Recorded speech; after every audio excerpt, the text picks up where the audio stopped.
10 দলীয় জোট নিয়ে বিরাট একটা ষড়যন্ত্রের খেলা শুরু হয়েছে। কারা শুরু করেছে ষড়যন্ত্রটা?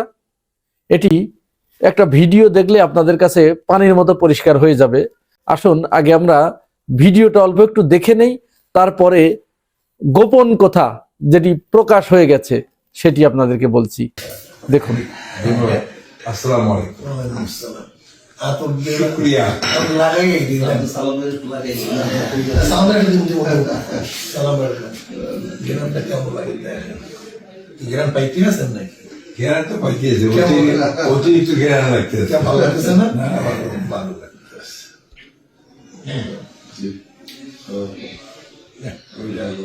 আমি যে কই আছে সব মানে হুজুরের দেশে। শুকরিয়া, শুকরিয়া, ভালো জিনিস। শুকরিয়া। এই আইছিলাম ভাই। এটা আমরা এটা আর একটু মজা আছে। এই যে দেখেন কেমন। ঠিক আছে? ওই সেন্ট পেন্টের সময় অনেক ভালো লাগে। এই ভিডিওর পিছনে আর একটা গোপন সত্য আছে, যে সত্যটাই এখন আসুন আমরা খুঁজে বের করি। মূলত জামাত ইসলামের নেতৃত্বে যে 10 দলীয় জোটের আত্মপ্রকাশ করতে যাচ্ছে 2026 সালের নির্বাচনকে সামনে রেখে, এই জোটে সবচেয়ে বড় বাগড়া দিচ্ছে এখন চরমোনাই। জামাত ইসলাম দীর্ঘদিন ধরে ইসলামের পক্ষে যে দলগুলো আছে এদেরকে সাথে নিয়ে একটা প্ল্যাটফর্ম গঠন করার চেষ্টা করছে, এবং দীর্ঘদিন ধরে এটি কিন্তু সেই মাওলানা নিজামীর সময় থেকে শুরু হয়েছে। কিন্তু সবাইকে এক কাতারে আনতে পারলেও অনেক সময় চরমোনাইকে কখনোই এক কাতারে আনতে পারা যায় নাই, কারণ চরমোনাই দেখেছে যে তাদের তো মুরিদ ব্যবসা, মূলত এই মুরিদ ব্যবসার ভিতরে আওয়ামী লীগ আছে, বিএনপি আছে, জামাত ইসলাম নাই অবশ্য, কারণ জামাত ইসলাম পীরের মুরিদ এ ধরনের খুব কম নাই। তো আর বাকি সবাই আছে, জাতীয় পার্টি আছে। তো বারবার চরমোনাই দেখেছে যে আমার মুরিদ ব্যবসায় ধস নামবে, আমার ব্যবসা টিকবে না, যদি আমি জামাতের সাথে যাই তাহলে আওয়ামী লীগ বেজার হবে, বিএনপি বেজার হবে, জাতীয় পার্টি বেজার হবে, যার কারণে তারা এটাতে রেসপন্স করে নেই। এবার সর্বশেষ এই ডক্টর শফিকুর রহমান চরমোনাই পীর সাহেবকে একেবারে ছাই দিয়ে ধরেছে। উনি তো সবসময় গায়ে তেল মেখে থাকেন, তো এই শফিকুর রহমান আবার কম তেদর না। তিনি কি করলেন, চরমোনাই পীরকে ভাবলেন যে যেহেতু ইসলামী ঐক্যজোট এসেছে, খেলাফত আন্দোলন এসেছে, এরা যেহেতু এসেছে, তাহলে চরমোনাইয়ের পীর সাহেবকেও আনতে হবে এই জোটে। আর শফিকুর রহমান হাতে ছাই মেখে তাকে ধরলেন। কিন্তু ওই যে কাদার ভিতরে যে বাম মাছ থাকে, ও তো আসলে ওই ছাইয়ের ভিতর থেকেও সে উড়ে চলে যায়। তো চরমোনাইয়ের পীর সাহেবের অবস্থা হয়েছে এরকম, এই জামাতের সাথে বলেন যে হ্যাঁ আছি, আবার কিছুক্ষণ পরেই বলেন যে না নাই, এই বলেন আছি, আবার বলেন নাই, অর্থাৎ ওই বাম মাছের মতো বারবার কাদার ভিতরে ডুব মারে। এই করতে করতে এক পর্যায়ে কিন্তু সিদ্ধান্ত হয়েই গেল যে হ্যাঁ এটি 10 দলীয় জোট, 8 দলীয় জোট ছিল। সর্বশেষ এখানে এনসিপি এবং এলডিপির কর্নেল অলি আহমদের নেতৃত্বে এলডিপি যখন এসে যোগদান করলো এই জোটে, তখন কিন্তু এই জোট মানে ফুলে ফেপে একেবারে মহির হয়ে পরিণত হলো। এবং মূলত এই দুটি দল এই জোটে আসার সাথে সাথেই রাজনৈতিক হিসাব নিকাশটাও পাল্টে গেল। আর যখন রাজনৈতিক হিসাব নিকাশটা পাল্টে গেল, অর্থাৎ বিএনপি যখন চিন্তা করলো যেহেতু সবগুলো ওখানে চলে গেছে, বিএনপিতে যে জোটগুলো আছে ওগুলো তো আসলে বিএনপি ছাড়া বাকিগুলোর কোনো অস্তিত্ব নাই বলা চলে, কোনো ধরনের অস্তিত্ব নাই, কারণ ওই ধরনের কোনো ভোট ব্যাংক নাই। কিন্তু এই জোটে, জামাতের জোটে চরমোনাইয়ের কিছু ভোট আছে, তারপরে এনসিপির যথেষ্ট ভোট আছে, তারপরে আপনার এলডিপির ভোট আছে, মুজিবুর রহমান মঞ্জুর আপ বাংলাদেশের যে আমাদের ফুয়াদ ভাইটাই এদের যে ভোট আছে, প্রত্যেকের কিন্তু ভোট আছে, কিন্তু ওইখানে বিএনপি ছাড়া অন্য কারোর কোনো ভোট নাই। তখন যখন একেবারে জোটটা নিশ্চিত হয়ে গেল, বাম ঘরানার যে বুদ্ধিজীবী গুলো দেশে আছে তারা চিন্তা করলো যে এখানে তাহলে কি করা যায়, কাকে ধরা যায়। তারা অনেক খুঁজে খুঁজে পেয়ে গেল চরমোনাইয়ের পীর সাহেবকে। চরমোনাইয়ের পীর সাহেবকে বললো যে আচ্ছা আপনি কেন এই জামাতের নেতৃত্বে জোটে যাবেন? আপনি হলেন বর্তমান বাংলাদেশের সবচাইতে বড় রাজনৈতিক দল, আপনার সারা বাংলাদেশে সমর্থক আছে, কর্মী বাহিনী আছে, এবং আপনি একা যদি নির্বাচন করেন 300 আসনে, আপনি 143টা আসন নিশ্চিত পেয়ে যাবেন, এটা আপনার এ গ্রেডের আসন। তাহলে 143টা তো আপনি পেয়েই রয়েছেন, আর বাকি থাকলো কয়টা ক্ষমতায় আসার জন্য? আপনি প্রয়োজনে বিএনপির কারো কাছ থেকে ধার নেন বা অন্য কারো কাছ থেকে একটু ধার নেন, ধার নিয়ে আপনি 143টা তো পেয়ে গেছেন। তা আপনি তো ক্ষমতায় চলে গেছেন, তাহলে আপনি কেন জামাতকে নেতা মানবেন? চরমনাইয়ের পীর সাহেব পানের দোলা একটা মুখে দিয়ে ভাবলো, হ্যাঁ কথা তো তাই, চরম সত্য কথা বলেছে তো।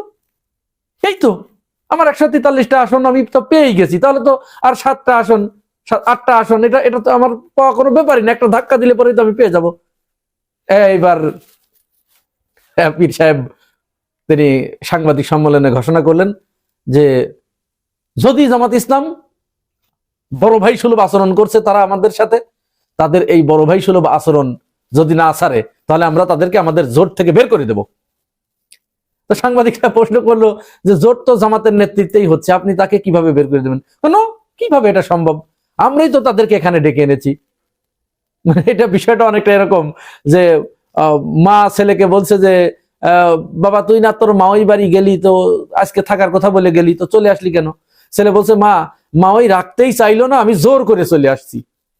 এরকম চরমনাইয়ের পীর সাহেবের অবস্থা। তো এখন মূলত চরমনাইয়ের পীর সাহেবকে এই জোটে, জামাতের এই জোটে যাতে না যায় এই জন্য এইখান থেকে তাদেরকে ঢুকিয়ে দেওয়া হয়েছে কৌশলে। মানে তাদের একমাত্র চিন্তা যে জামাতের জোট থেকে চরমনাইকে আলাদা করতে পারলেই বিএনপি একেবারে ফাঁকা মাঠে গোল দিতে পারবে। তো এখন বের হওয়ার তো একটা কৌশল দরকার, কিভাবে বের হবে? তো জিজ্ঞেস করলো পীর সাহেব ওনাদের কাছে যে আচ্ছা তাহলে আমরা এখন বের হব কি বলে, আমরা তো যেহেতু জোটের কথা বলেছি, বেশ কিছুদিন ধরে একসাথে এই আলাপ আলোচনা চলছে, তো এখন যদি সরাসরি বের হয়ে আসে আমাদের তো মুনাফেক বলবে, তো কি করব তাহলে, এখন কি বলা যায়? তো ওই বুদ্ধিজীবীগুলো তখন চরমনাই পীর সাহেবকে বললেন যে ভালো কৌশল আছে, তোমার এত চিন্তা কিসের, তোমাকে কেউ মুনাফেক বলবে না, বরং আমরা তো জামাতকে সবসময় মুনাফেক বলি, এবার ওদের ঘাড়ে দোষ চাপিয়ে দিচ্ছি, বেরোয় আসবে তোমরা, কিন্তু জামাতকে তোমরা মুনাফেক বলে বেরোয় আসবা। কি করতে হবে? জামাতের একদম নিশ্চিত আসন কোথায় কোথায় আছে, জামাতের ঘাঁটি। তো পীর সাহেব বললেন যে জামাতের ঘাঁটি আছে সাতক্ষীরাতে তো জামাত সবসময়, আওয়ামী লীগের সময়ও জামাত পাস করে, তারপরে এই যে কক্সবাজারে, তারপরে চট্টগ্রামে শাহজাহান চৌধুরী, তারপরে কুষ্টিয়া 4 আসন, এখানে তো জামাতের বিরাট ঘাঁটি, তারপরে ঢাকার ভিতরে জামাত যেখানে যেখানে আসন নেয়ার জন্য দীর্ঘদিন ধরে পরিকল্পিতভাবে ভোটার মাইগ্রেশন করেছে, তাদের দলীয় নেতা কর্মীদেরকে এখানে এনে রাখার ব্যবস্থা করেছে, এইগুলো যেখানে যেখানে জামাত নিশ্চিত পাশ করবে এইটা তোমরা চেয়ে বসে থাকবা, এবং আসন সংখ্যা চাইবা তোমরা 150 থেকে কমতে কমতে 90, 80, 60, 70, এখন 60 এসে ঠেকছে আর কি। কিন্তু এই 60 এসে ঠেককে বলছে ওই দিকে ছাড় দিবা আর এই দিকে তোমরা টাইট দিবা, যে আমাদের এই আসন দিতে হবে। তাই একেবারে জামাতের কাছে বলে দিল যে আমাদেরকে ওই শাহজাহান চৌধুরীর ওই আসনটা দিতে হবে, তারপরে সাতক্ষীরার সবগুলো আসন দিতে হবে আমাদের, তারপরে কক্সবাজারের হামিদুর রহমান আজাদের যে এমপি, উনি সবসময় এমপি হন, ওই আসনটা দিতে হবে। এরপরে কুমিল্লায় আব্দুল্লাহ মোহাম্মদ তাহের, কুমিল্লা যে আসনটা, কুমিল্লা 14, যেখানে জামাত সবসময় পাশ করে, এটা দিতে হবে আমাদের। তারপরে মোহাম্মদপুরের যে আসনটা মোবারক ভাই দাঁড়িয়েছে, ঢাকা 13, এইটা দিতে হবে। তো জামাত ইসলাম এখানে অনেক ছাড় দিল, ঢাকা 13 দিয়ে দিল, এনসিপি কে ঢাকা 8 দিয়ে দিল, ঢাকা 11 দিয়ে দিল। হ্যাঁ, তারপরে কিছু কিছু জায়গায় যেখানে জামাত একেবারে নিশ্চিত পাশ করবে সেগুলো জোটের স্বার্থে দিয়ে দিল। এখন জামাতের তো আর আন্তরিকতার ঘাটতি নেই, জামাত কিন্তু প্রচন্ড ভাবে আন্তরিকতা দেখিয়েছে এই জোটটা টিকিয়ে রাখার জন্য, প্রচন্ড আন্তরিক এখন পর্যন্ত আন্তরিক। এবং এতে জামাতের নেতাকর্মীরা কিন্তু প্রচন্ড নাখোশ হয়েছে কেন্দ্রের প্রতি, যে তাদের দীর্ঘদিন ধরে বানানো হাতে গোড়া যে আসনগুলো সেইগুলো তারা দিয়ে দিচ্ছে, চরমনাইকে দিচ্ছে, ইসলামী ঐক্য জোটকে দিচ্ছে, তারপরে এনসিপি কে দিচ্ছে।